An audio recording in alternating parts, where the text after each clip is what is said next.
नमः शिवाय प्यारे साथियों। स्वागत है फिर से आपका एक बार हमारे चैनल वर्ल्ड ऑफ हैप्पीनेस में।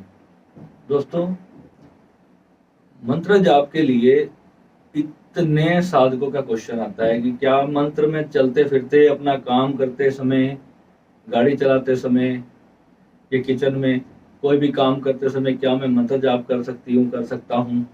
सभी का लेकर ये सवाल होता है क्योंकि टाइम की बहुत ज़्यादा कमी है आजकल हर किसी के पास। और अपनी साधना में भगवान के रास्ते में जब हम चलते हैं तो कहते हैं कि चलते चलते भी भगवान का नाम उच्चारण करते रहना चाहिए। मगर जब गुरु मंत्र की साधना होती है, जब किसी विशेष साधना में हम जब कुछ कर रहे हैं, साधना में जब हम सिद्धि प्राप्ति के लिए जब हम साधना करते हैं, उसमें मंत्र जब सिर्फ एक छोटा सा पार्ट होता है। सिर्फ मंत्र जब से कोई भी साधना सिद्ध नहीं होती है। मैं बार बार बताता हूँ, बहुत सारी क्रियाएं हैं जैसे कि कुंडलिनी जागरण, उसके बाद चक्रा ओपनिंग, चक्रा बैलेंसिंग, सबकॉन्शियस माइंड की क्लियरेंस, ये सारा प्रोसेस है। आउट ऑफ बॉडी एक्सपीरियंस इसके अंदर बहुत ज़्यादा जरूरी है वो करना। और मंत्र जप जो है वो एक छोटी सी क्रिया है और आप लोग सब समझते हैं कि मंत्र जप जो है सब कुछ है और दीक्षा लेने के बाद मैं चलते फिरते सिर्फ मंत्र जप कर लूँ, इससे मुझे सब कुछ प्राप्त हो जाए। तो ऐसा बिल्कुल भी नहीं होने वाला है। अब क्या मंत्र जप से जब कुछ नहीं, सिर्फ मंत्र जप से जब कुछ नहीं होगा तो क्या मंत्र जप छोड़ देना चाहिए जब सिर्फ मंत्र जप पर्याप्त नहीं है? ऐसा बिल्कुल भी नहीं है। साधना में अगर मैं एक उसके लिए कुछ एक मापदंड लगाने की सोचूं तो मैं ये कहूँगा कि 40% जो काम है वो मंत्र जप का है और 5,00,000% जो काम है वो मंत्र देने वाले का है कि मंत्र आपको दिया किसने है। सारा काम जो है वो मंत्र देने वाले का होता है। मैंने एक वीडियो उसमें पहले भी आपको एक दो में बताया है। और जो सिद्ध मंत्र होते हैं, जो प्राचीन मंत्र हैं, जो गोपनीय मंत्र हैं, अब आप उसमें ओम नमः शिवाय या ओम नमो भगवते वासुदेवाय जितने प्रकार के जो मंत्र हैं, ये सिद्ध मंत्र नहीं है। मैं आपको बता दूं, सिद्ध मंत्र कुछ और ही खेल है। जब तक किसी को सिद्ध मंत्र प्राप्त नहीं होता और किसी सिद्ध गुरु से प्राप्त नहीं होता, तब तक उसे ये समझ में ही नहीं आता कि सिद्ध मंत्र एक्चुअल में है क्या। तो क्या अब ओम नमः शिवाय जो इतना बड़ा महामंत्र है, तो क्या इसमें कोई शक्ति नहीं है? तो ये कहना भी बहुत बड़ी मूर्खता है। ओम नमः शिवाय एक बहुत विशाल मंत्र है, बहुत पावरफुल मंत्र है और इसकी साधना से आपको बहुत कुछ प्राप्त हो सकता है, मगर श्री विद्या नहीं प्राप्त हो सकती। श्री विद्या स्वयं भगवान शिव ने दी है, तो फिर भगवान ने ओम नमः शिवाय का मंत्र क्यों नहीं दिया? श्री विद्या माँ आद्या शक्ति की साधना है। पहले तो इसे समझ लो कि माँ आद्या शक्ति को प्राप्त किए बिना भगवान भोलेनाथ की कृपा प्राप्त नहीं हो सकती। बहुत सारे साधक हैं जो कुंडलिनी जागृत होते ही अपने आप को ब्रह्मांड विजेता घोषित कर देते हैं, अपने आप को सदगुरु घोषित कर देते हैं। वो ये भी कहते हैं कि मेरी दृष्टि भी किसी पर पड़ गई तो उस व्यक्ति का मोक्ष तय है। बहुत सारे ऐसे गुरु हैं, मुझे मेरे साधक ही बताते रहते हैं और मैं सुनता रहता हूँ। क्योंकि जब मैंने जगह जगह घाट घाट पे जाकर पानी पिया था, तभी जाकर के मुझे समझ आई थी। ये स्पर्श करके कुंडलिनी जागृत करने वाले जितने भी गुरु आजकल मार्केट में चल रहे हैं, वो खुद ही बहुत बड़े भ्रम में है। तो वो तुम्हें क्या देंगे जब तक किसी ने अनंतनाथ की साधना नहीं की? मैं खुद इसी भ्रम में फंसा रहा, मैं दूसरे को क्या बोलूं? क्योंकि मैं भी जब हाथ छू करके किसी को शक्तिपात देता था तो मेरे को भी ये अभिमान होने लगता था कि मेरी शक्ति से दूसरे की कुंडलिनी एक्टिव होनी शुरू हो गई। तो मुझे भी इस चीज का अभिमान होता था, गर्व होता था भगवान पे। मैं उसको कहता था भगवान तेरी बड़ी कृपा होगी। और जब मुझे बाद में जब रियलाइज हुआ ना, जब मुझे पता चला, जब जागृत गुरु जीवन में आते हैं ना, तब जा करके पूरा रहस्य पता चलता है कि एनलाइटनमेंट क्या चीज है। और लोग कुंडलिनी जागृत होने को ही जो है ना मोक्ष समझ लेते हैं और उसी से चमत्कारों से वशीभूत होकर के वो आगे की यात्रा नहीं कर पाते। अब जिस व्यक्ति ने डायरेक्ट अनंतनाथ की साधना की है, तो उससे अगर आप पूछोगे तो कहेगा कुंडलिनी जागृत करने की कोई जरूरत ही नहीं है। मगर ऐसे कितने साधक होते हैं जिन्होंने अनंतनाथ की साधना की और उनकी कुंडलिनी भी जागृत हो गई। तो ये बहुत डबल कृपा भगवान की, जिसकी कुंडलिनी भी जागृत हो गई और जिसे अनंतनाथ भी प्राप्त हुआ। और जब अनंतनाथ जागृत होता है, जब उसके आप पार चले जाते हो, उसके बाद एक्चुअल रियलिटी पता चलती है। उससे पहले जब तक ये चीज क्लियर पूरी अनुभव में नहीं आ जाती तब तक सारी बातें व्यर्थ हैं। अब प्रश्न है कि चलते फिरते मंत्र जाप करने से क्या होगा। अब आप समझो, जब तक आप ध्यान में बैठ करके ऊर्जा को आत्म केंद्रित नहीं करोगे, कोई भी मंत्र है उसकी ऊर्जा है, चाहे वो ओम है, कोई भी मंत्र क्यों ना हो, सभी मंत्रों में ऊर्जा है। जब आप ध्यान को भीतर एकाग्रित करते हो तो मंत्र ऊर्जा प्रकट करता है आपके ही अपने भीतर, और उस ऊर्जा को चक्रों के जो साधना होती है, आपने ये मंत्र सुना होगा, नॉर्मल हर जगह लिखा होता है लम वम रम। ये मंत्र कोई छोटा मोटा मंत्र नहीं है, ये 7 मंत्र है। इससे आपके 7 चक्र जागृत हो जाते हैं और आपकी कुंडलिनी एकदम ऊपर उठ जाती है। मगर जो लोग कंवारे हैं, जो अभी विवाह करना चाहते हैं, जो संतान उत्पत्ति करना चाहते हैं, वो विशेष इस चीजों को समझ लें। जो कहीं पर भी जाकर किसी से भी अपने सर पे हाथ रखवा लेते हैं बहुत जल्दी कि मेरी कुंडली जागृत हो जाएगी, और फिर जब ट्रबल शुरू होता है, मेरे पास हजारों फोन आते हैं भाई, हजारों फोन आते हैं, और वो कहते हैं कि गुरुजी मेरा जीवन बर्बाद कर दिया। उन ऐसे गुरुओं को फिर वो गालियां देते फिरते हैं। मैं कुंडलिनी जागृत करने से पहले आप सभी को सबसे फर्स्ट टाइम पे मैंने आपको अवेयर किया था कि कुंडलिनी जागृत केवल उस व्यक्ति को करनी है जो पूरी तरह से संसार से विरक्त होना चाहता हो, उसी व्यक्ति को कुंडलिनी जागृत की तरफ जाना चाहिए।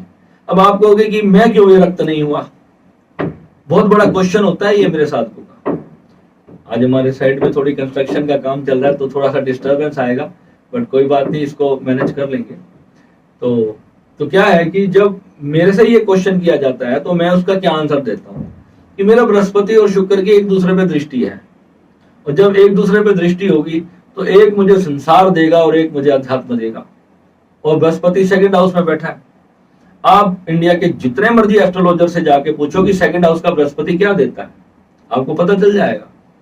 और जब शुक्र की दृष्टि बृहस्पति पे होगी तो क्या देगा, बृहस्पति और शुभ हो जाएगा। तो बृहस्पति की दृष्टि जब शुक्र पे होगी तो शुक्र और ज्यादा शुभ हो जाएगा, क्योंकि दोनों शुभ ग्रह हैं।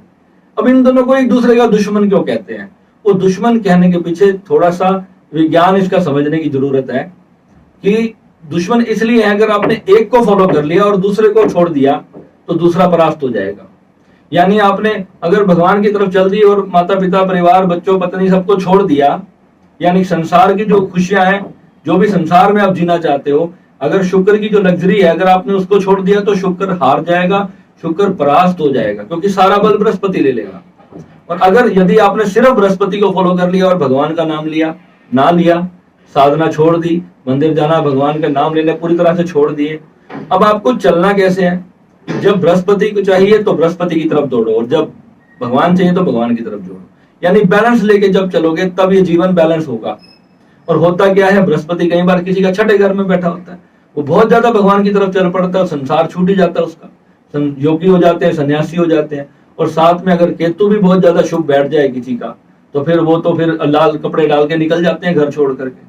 तो ये जो चीजें हैं, किसने कहा है अपने परिवार माता पिता को छोड़ो, जब घर पे रहकर ही संभव है तो फिर जंगलों में क्यों जाना है, क्यों कटोरा लेके भिक्षाएं मांगनी है, क्यों लोगों को कहना है कि आप मेरे लिए ये करो मेरे लिए वो करो। जब चल रहे हैं अपना कर्म भी करते रहो, जो परमात्मा ने आपके लिए करना है लेट गॉड डू हिमसेल्फ, भगवान को करने दो और आप भगवान के कार्य करते रहो। आजकल मेरे एक साधक हैं, वो मुझे गुरबाणी की कुछ ऐसी विशेष चीजें मुझसे शेयर कर रहे हैं कि जो आई ओपनिंग है संसार के लिए। गुरु नानक देव जी ने भगवान कृष्ण के लिए जो लिखा है, जो हमारे गुरु ग्रंथ साहिब जी में लिखा है, वो क्लियर प्रमाण है हमारे सनातन धर्म का। और जब इसको हम समझेंगे तभी हमें पता चलेगा कि वास्तविकता में ब्रह्मा विष्णु महेश अलग अलग नहीं है, ये एक ही शक्ति है। और मैं कितने दिनों से तुम्हें यही सब समझाता आ रहा हूं कि प्रणव अक्षर में शोभित ये तीनों एका, प्रणव अक्षर ब्रह्म जो है उसमें ये तीनों एक शक्ति समान रूप से विराजमान है। अब किसी की प्रेम कृष्ण से हो गया, किसी का राम से हो गया, किसी का शिव से हो गया, किसी का हनुमान जी से हो गया, तो शिव तो हनुमान एक ही है, कोई फर्क नहीं है, उसी के रूप है। तो आप किसी भी देवता को पूजोगे, किसी की भी साधना करोगे, पूजित वही होगा। और भगवान स्वयं ठाकुर जी गीता में आगे क्या कह के जा रहे हैं कि मेरा भक्त मेरे परायण होकर के छोटे देवी देवताओं को, नीच लोक के या किसी उच्च लोक के देवी देवताओं को छोड़ करके जो सिर्फ मुझ सच्चिदानंदन वासुदेव की शरण लेता है, वो मेरा भक्त मुझे सबसे ज्यादा प्रिय है। और वो मेरे सगुण साकार रूप की भक्ति करता है, यानी कि नाम जप भी करता है, साधना भी करता है, और मेरा जो लिंगाकार रूप है, सगुण साकार रूप किसे कहा भगवान शिव ने? भगवान वहां पर जो बोल रहे हैं तो वहां पर कोई आइडेंटिटी नहीं है, वहां पर कृष्ण नहीं बात कर रहे हैं, वो सच्चिदानंद स्वरूप की बात करिए। आप गीता पढ़ के देखो, वहां क्लियर लिखा हुआ है, वहां ये नहीं कहा कि मेरी मूर्ति बना करके मेरी पूजा करो, वहां क्लियर लिखा है कि मेरे सच्चिदानंद स्वरूप की जो आराधना करता है वह मेरा अनन्य भक्त मुझे सबसे ज्यादा प्रिय है। तो वहां पर जो गुरु अपने आप को परमात्मा घोषित करके बैठे हैं तो वो गलत है। हम परमात्मा के अंश जरूर हैं, परमात्मा ही है उस नाते से, मगर हम परमात्मा नहीं भी हैं, क्योंकि जिससे पैदा हुए हैं वो सदा बड़ा रहेगा, वो हमसे कभी भी छोटा नहीं हो जाएगा। कभी भी हम अपने आप को उससे विशाल घोषित नहीं कर सकते। हमारी एक छोटी सी दिया है और वो पूरा का पूरा पावर हाउस है, पूरा का पूरा ब्रह्मांड है, तो कैसे बराबरी हो जाएगी? कहीं पर बराबरी नहीं साध सकते आप परमात्मा के साथ। ये पता चल जाएगा कि हाँ, हम परमात्मा से उत्पन्न हुए हैं, इसी को एनलाइटनमेंट कहते हैं। जब ये क्लियर हो जाएगा आप उसके साथ एक हो जाते हो। पर अब जब तक आप बॉडी में हो तब तक आप इंसान ही रहोगे, आप परमात्मा कैसे हो जाओगे? बॉडी के अंदर तो रहोगे ना, बॉडी के अंदर भूख लगेगी तो पैसे भी चाहिए भैया, सोने के लिए आपको पंखा कूलर चाहिए, सब कुछ चाहिए, एसी चाहिए। तो फिर जब तक शरीर है तब तक आप अपने आप को परमात्मा घोषित नहीं कर सकते। परमात्मा तब कहोगे जब कुछ नहीं चाहिए। परमात्मा ना काऊ से दोस्ती, ना काऊ से बैर। जब वो स्थिति आएगी निर्भव निर्वैर, वो शरीर छूटने के बाद आएगी वो अवधूत अवस्था, जब आपने अपना शरीर छोड़ के बाहर चले गए, वहां जाकर के आपने उस अवधूत अवस्था को भी देख लिया। वो जो अवधूत गीता में भगवान स्वयं कह रहे हैं, आप उसको देखो, उसको सुनो, पढ़ो, आपको पता चलेगा वो किस अवस्था की बात हो रही है वहां पर। तो अपने आप को परमात्मा घोषित नहीं कर सकते जब तक हम मिटकर उसमें लीन नहीं हो गए। और जो मोक्ष की बात करता है, जो खुद हमारे सामने बैठा है, अभी चेयर पे टेबल पे बैठ करके जो खुद ही बात कर रहा है, अभी वो खुद जीवित है हमारे सामने, उसका भी खुद मोक्ष नहीं हुआ। तो जिसने मोक्ष को देखा नहीं वो मोक्ष की बात कैसे करता है? तो ऐसे भ्रमित करने वाले लोगों से आपको बहुत ज्यादा सावधान रहना है और अपने भगवान की, अपने सनातन धर्म की, जिस भी भगवान से आपकी प्रयत्न, भगवान के सारे रूप हैं, ध्यान रखना, भगवान अलग अलग नहीं है, बहुत सारे भगवान नहीं है, आप जो कंफ्यूज हो। आप जहां भी आपकी भावना लगी है वही सब कुछ है, वही शिव है, वही परात्पर शिव है, वही राम है, वही अल्लाह है, वही सदगुरुदेव है, वही सब कुछ है, वही सच्चिदानंद है। मगर आप जिस रूप से ध्याओगे, कहते हैं राम जी रामायण में कहते हैं कि जाकी रही भावना जैसी प्रभु मूर्त देखी तन तैसी। आपने जिस भावना से प्रभु को देख लिया, आपने निराकार रूप से देख लिया या साकार से देख लिया, आपने शिवलिंग बना के पूजा करनी शुरू कर दी तो शिव उस रूप से भी वो भगवान ही पूजित हो रहे हैं। आपने गणेश जी की मूर्ति स्थापना कर ली तो भगवान ही पूजित हो रहे हैं। आपने गोबर को गोवर्धन भगवान मान के उसकी पूजा शुरू कर दी तो गोवर्धन भगवान हो गए। तो यानी जिस रूप में भी आपने छोटी सी कन्या को माँ का रूप मान के पूजा करनी शुरू कर दी तो माँ उसमें अवतरित हो जाती है, उसका आशीर्वाद माँ के आशीर्वाद की तरह ही आपको लगेगा। तो ये चीजें आपको समझनी है।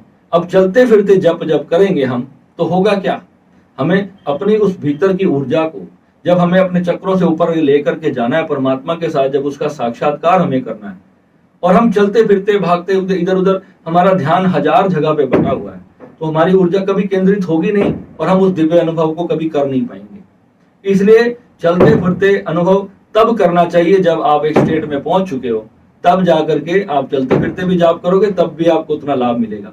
मगर दिन में 24 घंटे में 2 या 3 घंटे का समय ऐसा अवश्य रखो कि जिसमें आप एक जगह बैठ करके नहा धो करके शांति से सुबह जल्दी उठ जाओ, चाहे आप बिना नहाए बैठ जाओ। 4 बजे अलार्म लगा के रखो, फिर 4:30 का लगा दो, फिर 5 का लगा दो, 5:30 का लगा दो। वो अलार्म कभी भी हटाना नहीं है आपने, बिल्कुल भी हटाना नहीं है। आप देखना आपकी कुंडली में सूर्य उच्च हो जाएगा। तो ये सबसे बड़ा उपाय बता रहा हूँ। जितनी जल्दी आप उठना शुरू कर दोगे ना, आपकी सर्कल अपने आप घूम जाएगा। जो 12 बजे 11 बजे उठने वाले लोग हैं, अपने आप उनकी रूटीन ऐसे बन जाएगी, वो 5 बजे 6 बजे से जल्दी जल्दी उठने लग जाएंगे और रात को फिर उनको जल्दी नींद आने लग जाएगी। और जब कुंडलिनी जागृत हो जाएगी तो फिर नींद आएगी नहीं। फिर 3 घंटे की नींद करोगे पर्याप्त है, 4 की करोगे पर्याप्त है। और इतनी ही नींद हमें एक्चुअल में चाहिए होती है, इससे ज्यादा नींद योगी पुरुष नहीं करता। और अगर आपको 7, 8, 9 घंटे की नींद आ रही है तो आप समझ लो कि कुछ भी प्राप्त नहीं हुआ। और योगी सोता ही नहीं है, वो नींद में सिर्फ उसका शरीर सोता है, वो कभी नहीं सोता है। इस बात को हमेशा याद रखो, ठीक है? तो चलते फिरते मंत्र जप नहीं करना है तो उसको काउंट नहीं करना है। जो काउंट करना है अपनी साधना में, वो सिर्फ वो समय काउंट करना है जो आप बैठ करके अपने श्री चक्र के सामने बैठ करके, मंदिर के सामने बैठ करके, जो अपने आसन पे बैठ करके सिद्ध आसन करो, आसन को भी सिद्ध करो, और वहां पर बैठ करके फिर जो आप साधना कर रहे हो वो गिनती होगी। या आपका बेड है, आप बेड पे लेट के कोई साधना करते हो, आउट ऑफ बॉडी की हमारी जितनी भी साधनाएं हैं आप लेट के करते हो, तो वो भी काउंट होंगी। मगर ये गाड़ी चलाते चलाते अगर आपने 2-4 माला कर ली है, वो कभी काउंट नहीं होगा, इसको हमेशा ध्यान रखना। तो इस वीडियो में आपका ये चलते फिरते जप वाला जो कंसेप्ट है आज क्लियर कर दिया, और भगवान किसे समझना है ये भी बता दी कि भगवान एक ही है और हर कण में वही है। इस बात को मैं बार बार कहता हूँ और आज भी ये बात कह रहा हूँ। और अपने भीतर से इतने प्योर हो जाओ, इतना प्यार करो दुनिया से, जब प्रेम करोगे तो आपके अंदर वो जागृत हो जाएगा जो आपको हजारों लाखों मंत्र जप के मिलता है। ध्यान रखना, ये छोटा सा शब्द नहीं है प्रेम, ये पूरा का पूरा एनलाइटनमेंट है। और प्रेम के ऊपर मैं एक बहुत जल्दी एक बहुत प्यारा वीडियो करने वाला हूँ, क्योंकि इतने लोग परेशान हैं इस चीज से, लोगों की जिंदगियां खराब हुई पड़ी हैं। इसके ऊपर मैं कम से कम मैं सोच रहा हूँ कि 1-1.5-2 घंटे का भी डिस्कोर्स होगा, तो मैं एक बार उसको करके आता हूँ। और मैं जब भी सोच रहा हूँ मैं ऋषिकेश जाऊंगा 2-4-5 दिन में, तो मैं इसके ऊपर पूरा विस्तार से एक डिस्कोर्स करता हूँ आपके लिए। और प्रेम और मुक्ति और आत्म साक्षात्कार, ये तीनों की एक कंप्लीट साधना आपको यहाँ पर चैनल पे दी जाएगी। और आप जब उसको करोगे तो आपको पता चलेगा कि जीवन कितना प्यारा और कितना सुंदर है और बना क्या रखा हमने। ठीक है, तो मिलेंगे अगले वीडियो में। नमः शिवाय।